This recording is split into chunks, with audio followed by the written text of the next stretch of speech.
नमस्कार, Asian news देख रहे हैं आप। मैं हूं मनीष कुमार वर्मा।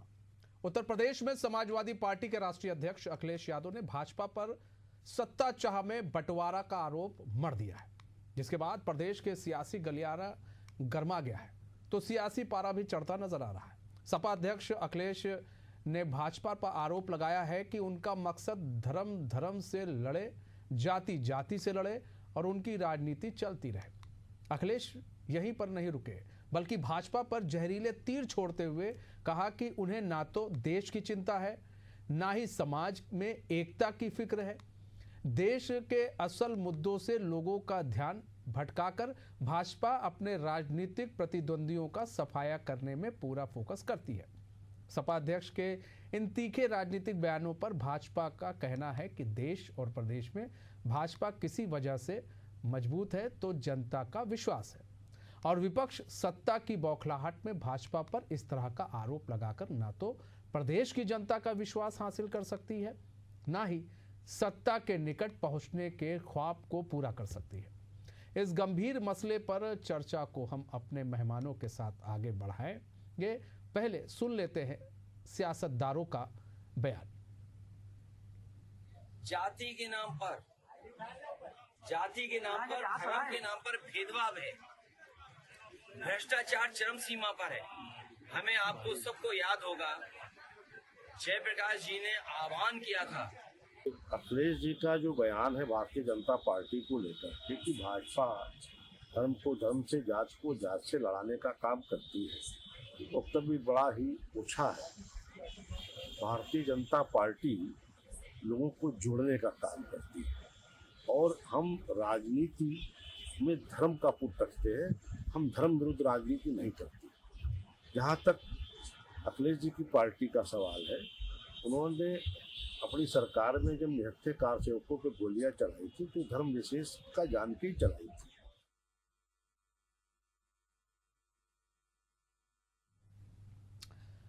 तो देखिए, अखिलेश यादव का ये बयान कुछ नया नहीं है। इस तरह के बयान अखिलेश यादव अक्सर देते रहते हैं मीडिया में कि बीजेपी धर्म से धर्म को लड़ा रही है, जाति से जाति को लड़ा रही है।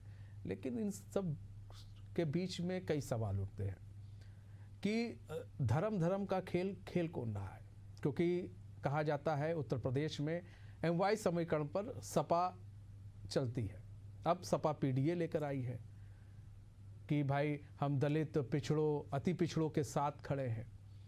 लेकिन अब उन्हें लड़ा कौन रहा है?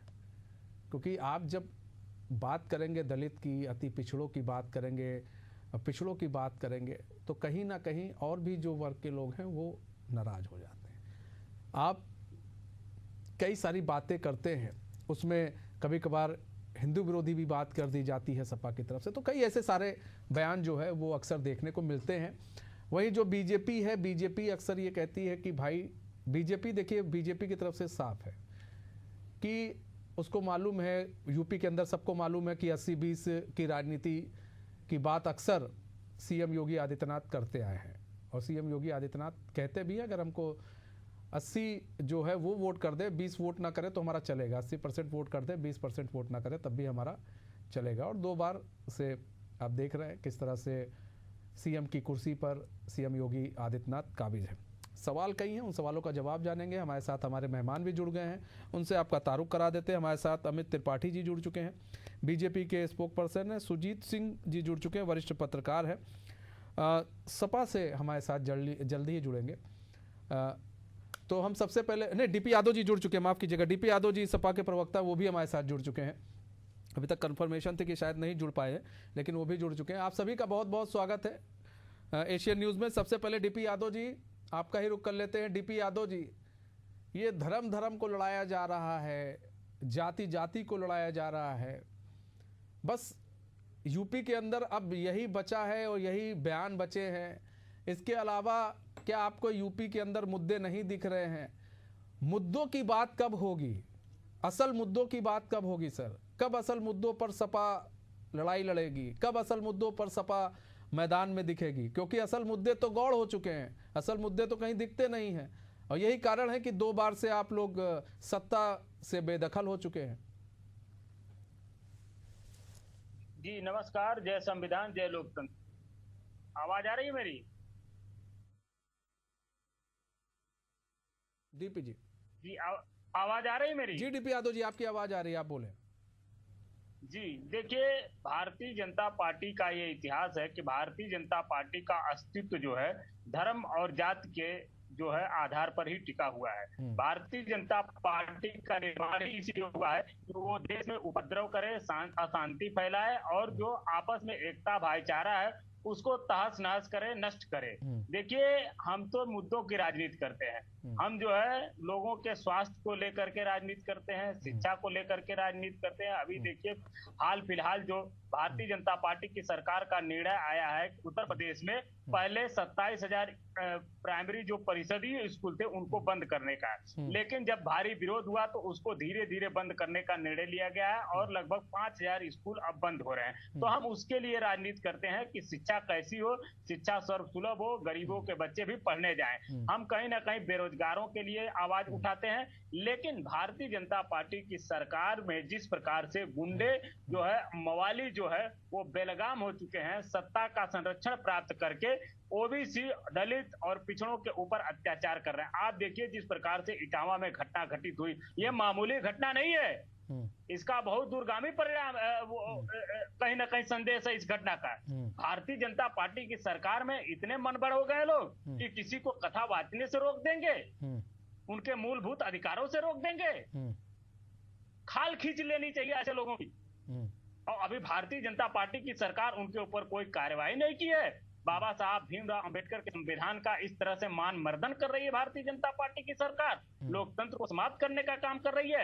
मैं आपके चैनल के माध्यम से बताना चाहूंगा कि सन 2022 में उत्तर प्रदेश की राजधानी लखनऊ में भी इसी प्रकार की घटना हुई थी। तावत बिरादरी के एक दलित युवक जो कि कहीं कहीं वो जोमेटो या स्विगी में काम करता है, एक जो है लखनऊ में ही आपके एक पेट्रोल पंप के मालिक जो कि सवर्ण जाति के थे, उनके यहाँ खाना लेकर के गया, उसके साथ मारपीट भी की गई, उनके ऊपर भी कोई कार्रवाई नहीं की। तो इस तरह की तमाम घटनाएं आपके चैनल के माध्यम से मैं बताऊं कि हो रही है उत्तर प्रदेश में, लेकिन डबल इंजन की सरकार कोई कार्रवाई नहीं कर रही है। आज उत्तर प्रदेश में दलितों के ऊपर सबसे ज्यादा अत्याचार हो रहे हैं, लेकिन कोई कार्रवाई नहीं कर रही है भारतीय जनता पार्टी की सरकार, क्योंकि भारतीय जनता पार्टी की सरकार का मौन समर्थन है इनको कि आप जितना हो सके तांडव मचा लो इन दलित पिछड़ों को। जो ठीक है, अमित त्रिपाठी जी जवाब दीजिए डीपी यादव के सारे जो उन्होंने सवाल किए हैं कि आप लोग जो है दलित विरोधी हैं, दलितों पर किस तरह से अत्याचार कर रहे हैं और ना जाने गुंडा मवाली तक आपको कह दिया डीपी यादव ने। किस तरह से देख रहे हैं सर इनके बयान? देखिए, सबसे पहले तो मैं कह देना चाहता हूं, जहां तक ये इटावा की बात कर रहा, मैं इनको याद दिला देना चाहता हूं कि 2013 में इसी इटावा के अंदर एक ब्राह्मण के मुंह पर कार्निक पोती गई थी और एक यादव ही परिवार की वजह से वो घटना घटी थी। और वहां पर क्या हुआ था, उस समय अखिलेश यादव की सरकार थी और उस ब्राह्मण परिवार को के जो आरोपी थे जिन्होंने वो कार्निक पोती थी ब्राह्मण परिवार के ऊपर, उन आरोपियों के ऊपर कोई कार्रवाई करने का काम नहीं किया था। उनको थाने से ही केवल बेल दिलाकर उनको छुड़वा दिया गया था। ये थी अखिलेश यादव की करनी और कथनी। आज जहां तक की बात है, इटावा की बात करते हैं, इटावा में मैं साफ कह देना चाहता हूं कि आरोपी कुछ ही घंटों के अंदर गिरफ्तार हुए हैं। अगर डीपी यादव को वो फोटो नहीं होगी उनके पास तो मैं उनको भेज दूंगा, वो चारों आरोपियों को तत्काल प्रभाव से गिरफ्तार भेज दीजिएगा। अमित जी भेज दीजिएगा, डीपी यादव जी को भेज दीजिएगा।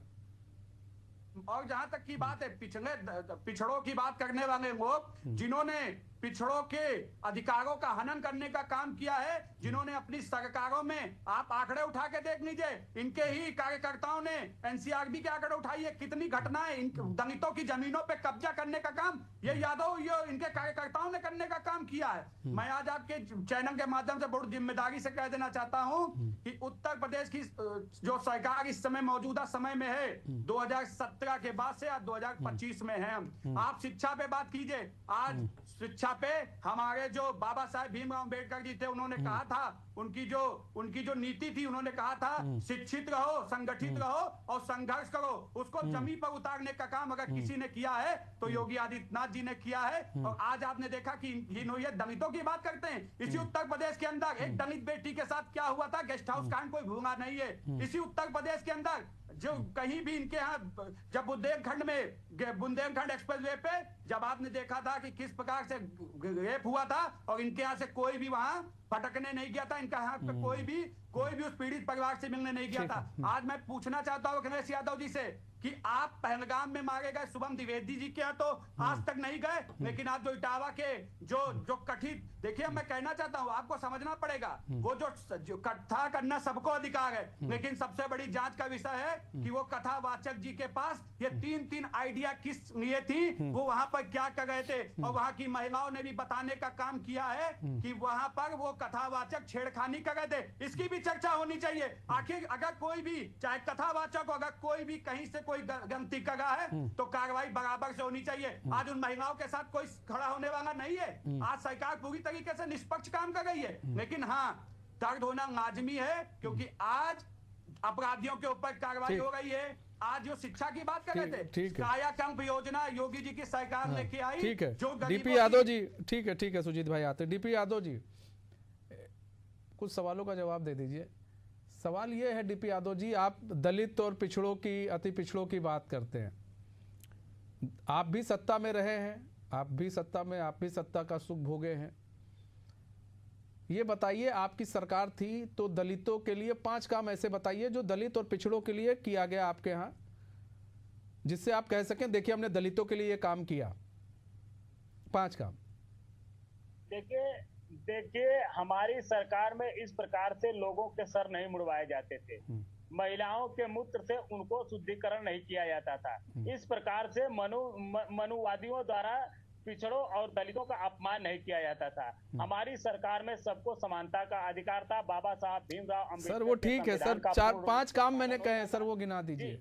आपने काम किए होंगे, आप दलितों की आज बहुत बड़े हितैषी बन रहे हैं सपा यूपी के अंदर, कोई 5 काम है आपको मालूम है? देखिए हितैषी बनने की बात नहीं है। आज जिस मुद्दे पर चर्चा हो रही है, कहीं ना कहीं उसी मुद्दे पर हम लोग रहें तो ज्यादा सर यही मुद्दा है, यही मुद्दा है। अखिलेश यादव का बयान है, मुद्दा यही है। दलित अति पिछड़े आपके पास सर जवाब नहीं है। आप मानिए कि आपके पास नहीं है जवाब, उसमें कहने कोई बात नहीं है कि आपने नहीं किया है। अगर आप ये कह सकते हैं तो बोलिए, हम सवाल पूछते हैं 5 काम सर गिना दीजिए, हम ये चाहते हैं गिना दीजिए। पूरे देश में आंदोलन होगा इसके खिलाफ, और कहीं ना कहीं जो भारतीय जनता पार्टी की सरकार है उसको छठी का याद दिलाने का काम किया जाएगा। ये मामूली घटना नहीं है, पूरे देश को लोग आकर्षित हैं सर इस घटना को, सर लोगों के अंदर। सर डीपी भाई एक और सवाल पूछ लेते हैं आपसे। आते हैं हम आपके पास भी आते हैं, सुजीत जी आपके पास भी आएंगे, अमित जी आपके पास भी आएंगे, हमारे साथ सुजीत जी जुड़ चुके हैं। डीपी भाई सवाल ये है कि बंगाल के मुर्शिदाबाद में क्या हुआ था आपको मालूम है? आप ममता बनर्जी की सरकार के साथ हैं कि उनके खिलाफ हैं? सीधा सा सवाल है, चूंकि ये सारी बातें हो रही हैं तो उसको मैं थोड़ा जोड़ रहा हूं। फिर से दोहराइए आप। ममता बनर्जी, आप बंगाल तो आपने देखा था, मुर्शिदाबाद के बारे में भी आपको मालूम है क्या हुआ था वहां पर, कैसे क्या तो आप ममता बनर्जी के सरकार के साथ हैं कि उनके खिलाफ है? देखिए हम आज उत्तर प्रदेश में जो जाति के आधार पर अमानवीय व्यवहार हो रहा है उसके खिलाफ हैं। सर बंगाल में पहलगाम में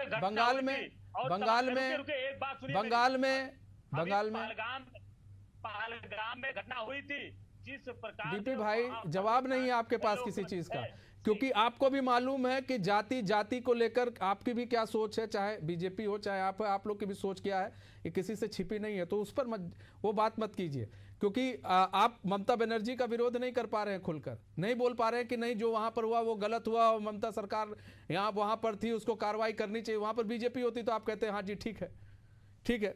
सुजीत सिंह जी, ठीक है सर, आते हैं। डीपी भाई आप डीपी भाई ना 5 काम गिना रहे हैं आप, और ना ही आप खुलकर बात कह पा रहे हैं, ठीक है। सुजीत सिंह जी, यहाँ पर बात की जाए तो बार बार जाति को लड़ाने की बात होती है। सुजीत सिंह जी, बार बार ये कहा जाता है कि भाई दलित अति पिछड़ों की हितैषी नहीं है बीजेपी, इन लोगों को लड़ाने का काम करती है बीजेपी। यूपी को आप बड़े नज़दीक से देखते हैं, यूपी की राजनीति को भी बड़े नज़दीक से देखते हैं, क्या लगता है आपको? आपने भी सपा की सरकार देखी है, बीजेपी की भी देख रहे हैं आप, क्या डिफरेंस देख रहे हैं सर? सैकड़ों दंगे हुए 12 से और 17 के मध्य, सैकड़ों की संख्या में दंगे हुए। तमाम दलित उसमें मरे, तमाम पिछड़े ही उसमें मरे, और सभी वर्गों के लोग। अधिकारहीन दर्जा प्राप्त सनातन धर्मी संघर्ष के मानचित्रों का प्रदर्शन बहुत बड़ा है। और उत्तर प्रदेश में ये इतिहास सनातन धर्म विरोध का बहुत पुराना है। आज जिसके लिए लड़ाई लड़ी जा रही है, एक तरफ अखिलेश यादव जी के सांसद, और उसको अखिलेश यादव जी का संरक्षण प्राप्त है। कभी राणा सांगा को गाली देते हैं, और अभी इसी चैनल पर मैं सुन रहा था कि मनुवादी बार बार बात होती है। तो मनुवादियों का मतलब ब्राह्मण विरोध। तो क्या सामान्य वर्ग के लोगों को अब जीने का अधिकार उत्तर प्रदेश में समाजवादी के शब्दों में नहीं रह गया?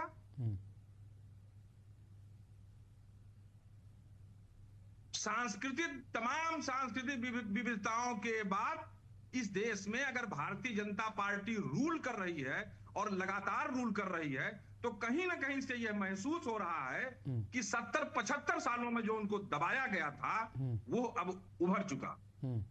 ठीक है, डीपी यादव जी जवाब दीजिए। ये तो वरिष्ठ पत्रकार हैं सुजीत सिंह जी।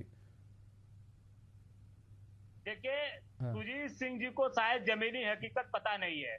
सत्ता आती जाती रहती है। यही भारतीय जनता पार्टी 14 साल सत्ता से दूर रही उत्तर प्रदेश में, और कितने साल केंद्र में दूर रही। तो सत्ता का कहीं भी घमंड नहीं होना चाहिए, मदांध नहीं होना चाहिए। जनता जब हिसाब किताब बराबर करती है तो किस प्रकार से समाप्त कर देती है शायद पता नहीं चलता है। पैरों के नीचे जमीन खिसक जाती है। तो उत्तर प्रदेश में भारतीय जनता पार्टी के डबल इंजन की सरकार है, और इनके सत्ता द्वारा संरक्षित गुंडे बेलगाम हो चुके हैं, और लोगों को कीड़े मकोड़े समझ रहे हैं, लोगों के ऊपर अमानवीय व्यवहार कर रहे हैं। अभी हमारे भारतीय जनता पार्टी के मित्र कह रहे थे कि उनके पास 3-3 आईडी है। अरे तो भाई सरकार किसकी है? किसके संरक्षण में आईडी बन रहा है? विदेश से लोग करके आकर के आईडी बनवा ले रहे हैं। ये तो पूरी खुफिया एजेंसी की फेल्योर है ना, सरकारी तंत्र की असफलता है ना। अब इसके लिए हम ही दोषी हैं। ठीक है, अमित त्रिपाठी जी जवाब दीजिए। देखिए, मैं डीपी भाई की बात सुन रहा था। वो कह रहे थे कि भारतीय जनता पार्टी को छठी का दूध याद दिला देंगे। मैं इनसे कह देना चाहता हूं, 2012 में अपने पिता के रहमो करम पर मुख्यमंत्री बने थे अखिलेश यादव। उनकी कोई अपनी व्यक्तिगत कोई क्षमता नहीं थी, ये पहले डीपी यादव और समाजवादी पार्टी के नेता समझ जाएं। और जहां तक की छठी के दूध की याद दिलाने की बात है, 2012 में बने थे, 2014 का चुनाव उठाइए, 2017 का उठाइए, 2019 का उठाइए, 22 का उठाइए और 25 का उठाइए। उत्तर प्रदेश की जनता ने समाजवादी पार्टी को छठी का याद दिलाने का काम किया है। और रही बात, आज अखिलेश यादव के पास विकास पर बात करने के लिए कोई मुद्दा नहीं है, इसीलिए वो लोगों को बंगला रहे हैं कि जातियों को बांटो, धर्म में बांटो, उनको उसका फायदा मिल सके। लेकिन मैं आपके चैनल के माध्यम से कह देना चाहता हूं, आज उत्तर प्रदेश के जो मुख्यमंत्री हैं वो सिर्फ उत्तर प्रदेश के नहीं, पूरे देश में लोकप्रिय मुख्यमंत्री हैं। आज लोगों का भरोसा माननीय मुख्यमंत्री जी में। उन्होंने 2017 में शपथ लेने के बाद पहली कैबिनेट में कहा था कि भ्रष्टाचार पर और अपराध पर, अपराधियों पर जीरो टॉलरेंस की नीति पर रखेंगे। आज ये अपराधियों पे बहुत छाती पीट रहे हैं कि उनको वो कोई कार्रवाई नहीं होती। मैं इनसे पूछना चाहता हूं आपके चैनल के माध्यम से, उत्तर प्रदेश में जितने एनकाउंटर हुए हैं उस पर यही समाजवादी पार्टी ने अपराधियों के समर्थन में खड़े होकर बात की है और छाती पीटने का काम किया है कि अपराधियों पर कार्रवाई क्यों हो रही है। देखिए, उत्तर प्रदेश की जनता पे आप माइक लेकर चले जाइएगा और पूछिएगा कि समाजवादी पार्टी कौन सी पार्टी है? सभ्य पार्टी की गुंडों की पार्टी है। प्रदेश का एक एक व्यक्ति बता देगा कि ये गुंडों को संरक्षण देने वाले, इनके पार्टी में गुंडे ही मंत्री बनते थे, गुंडे ही संरक्षण देने का काम करते थे। और मैं कह देना चाहता हूं, मुजफ्फरनगर दंगा कोई नहीं भूला होगा। मुजफ्फरनगर दंगे में जब दंगा हुआ था तो किस प्रकार से चार्टर्ड प्लेन इनके मुख्यमंत्री ने भेजा था और 5 कालीदास मार्ग पर उनको सम्मानित करने का काम किसने किया था? किसी से छुपा नहीं है। और दलित पिछड़ों की बात इनके मुंह से अच्छी नहीं लगती है। दलितों ने जितना भी बढ़ चढ़कर, एक समय दलितों का जो शोषण हुआ बसपा ने किया, समाजवादियों ने किया, लेकिन आज दलितों को और अति पिछड़ों को विकास की मुख्य धारा से अगर किसी ने जोड़ने लेकिन अमित जी, लेकिन कहीं ना कहीं पीडीए को लेकर जिस तरह से ये आगे बढ़ी सपा, लोकसभा चुनाव में उसका फल भी उनको मिला। आपके पास कितनी सीट थी, आधी हो गई आपके पास, उसका फल भी मिला। और पीडीए मतलब जो दलित समाज के लोग हैं, इन्होंने बढ़ चढ़कर वोट भी इनकी तरफ किया गया। देखिए, हम किसी पे आरोप प्रत्यारोप या ईवीएम को दोष नहीं देते हैं। हम ईमानदारी से मानते हैं कहीं ना कहीं हमारे अंदर कहीं कमी रह गई, हम वो बातें वहां तक नहीं पहुंचा पाए। लेकिन उसके बाद ये भी बताइए कि जितने भी उपचुनाव उत्तर प्रदेश में हुए, समाजवादी पार्टी का सुपड़ा साफ हो गया। काट की हांडी बार बार नहीं चढ़ती है, और उत्तर प्रदेश ने दिखा दिया कि योगी जी ही उत्तर प्रदेश में, जो उत्तर प्रदेश के मुखिया है, वो ठीक है। डीपी यादव जी अक्सर मतलब आप लोगों पर एलिगेशंस लगते हैं कि जहां जहां पर महागठबंधन की सरकार है, वहां वहां आपको सब कुछ अच्छा दिखता है, आप बोलते तक नहीं है। बंगाल की बात मैंने पूछा, आप नहीं बोल पा रहे हैं। ममता दीदी से अच्छा आप लोग का रिलेशन है भाई, और जहां जहां बीजेपी की सरकार है आपको वहां कमियां दिखती हैं, दिखनी चाहिए चूंकि आप विपक्ष में हैं। लेकिन आपको वहां वहां पर भी कमी दिखनी चाहिए जहां पर आप अभी सत्ता में नहीं है। एटलीस्ट आप अगर बंगाल पर है तो बंगाल पर आप मौन धारण कर लेते हैं, क्योंकि वहां पर एक वर्ग विशेष की बात होने लगती है, तो वहां पर मौन धारण कर लेते हैं। और भी कहीं बात होती है तो वहां मौन धारण कर लेते हैं। ऐसा क्यों है सर? और आपको सारी कमी फिर वहां दिखने लगती है यूपी में। देखिए, बंगाल की बात हो, पंजाब की बात हो या गुजरात की बात हो, जहां भी अन्याय होगा समाजवादी पार्टी अन्याय के खिलाफ बराबर बोलती है और बोलती रहेगी। आप देखिए जिस प्रकार से पश्चिम बंगाल में प्रदेश और देश पूरा लगा हुआ था, उत्तर प्रदेश के लोग जाकर के ममता बनर्जी को टार्चर करने का काम कर रहे थे, एक आयरन लेडी को कहीं ना कहीं परेशान करने का काम कर रहे थे बंगाल की जनता ने। ठीक है सर। डीपी भाई समय कम है, 10 सेकंड है, 10 सेकंड हम सुजीत जी आपको 10 सेकंड है। सुजीत जी, अब देखिए आयरन लेडी है ममता बनर्जी, लेकिन यहाँ पर जो है बात की जाए तो हाँ सुजीत जी, बंगाल के विषय पर ये कब बोले, इनको बताना चाहिए। ज्यादा क्या बताएंगे सुजीत जी? आयरन लेडी बोल दिया, उससे ज्यादा क्या बताएंगे? बंगाल में ये कब बंगाल में हत्याएं हुई और सरकार प्रायोजित हत्याएं हुई, उस पर समाजवादी पार्टी कब बोली, ये बता दीजिए। लोकतंत्र राजनीतिक विचार के साहसपूर्ण तरीके से आगे बढ़ाने का ये समय है। ठीक है सर, समय हमें बस इतने की इजाजत देता है। बहुत बहुत धन्यवाद आप सभी का हमारे साथ जुड़ने के लिए और अपना बहुमूल्य समय देने के लिए। तो देखिए, जो उत्तर प्रदेश की सियासत है वो अलग ही तरह से उत्तर प्रदेश की सियासत चलती है। और अखिलेश यादव बार बार एक बात वो कहते हैं कि बीजेपी जाति को जाति से लड़ाती है और धर्म को धर्म से लड़ाती है। बीजेपी का यही काम है और इसी कारण बीजेपी बार बार सत्ता में वापस आती है। लेकिन अब जो चुनाव होंगे उसमें सपा जो है वो कुछ बेहतर करके दिखाएगी और बार बार अब सपा को मजबूत करने के लिए, संगठन को मजबूत करने की दिशा में अखिलेश यादव काम भी कर रहे हैं।